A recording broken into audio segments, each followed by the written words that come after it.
Ar yra saugu vartoti natūralias žoleles, natūralias augalinės medžiagas, įvairius grybus?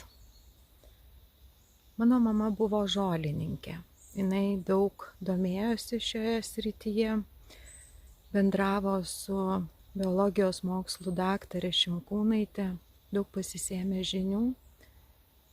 Ir jis sakydavo, kad kiekvienas augalas gali ne tik padėti, bet ir pakenkti. Ir reikia tikrai didelio žinojimo, ką vartoji ir kada vartoti ir kaip vartoti.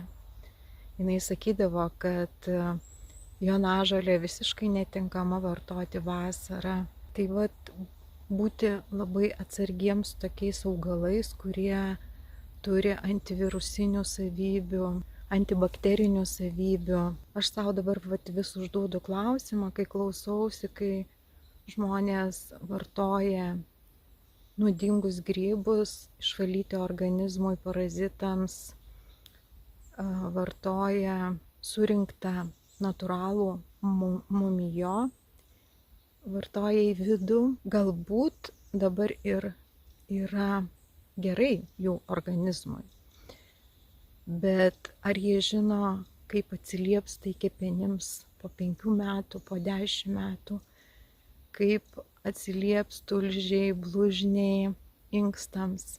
Mes nieko nežinom ir mes esam paveldėję labai skirtingą sveikatą.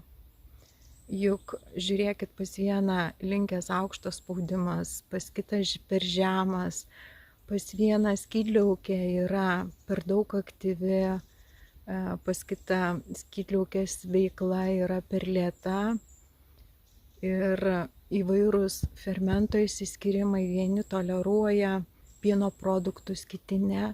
Mes paveldėjom labai skirtingą organizmą, todėl ir natūralūs augalai, natūralios medžiagos nebūtinai visiems vienodai veikia. Aš patarčiau rinktis natūralias maistinės medžiagas, ištirtas mokslininkų, gaminamas tų kompanijų, kurios atlieka ilgus tyrimus su žmonėmis. Ne su gyvūnais, ne su pelytėmis, bet būtent su žmonėmis ir kur po ilgų tyrimų pasitvirtina puikus geras poveikis. Patariu rinktis maistinės medžiagas, kurias rekomenduoja medikai, vaistininkai. Ir aš metai domiuosi Neolife kompanijos sukurtais produktais, papildais. Ir ši kompanija dirba jau be pertrauko 65 metus, yra pasitvirtinusi ir būtent ši kompanija jinai yra užsiregistravusi ne kaip papildų kompanija, bet kaip vaistų.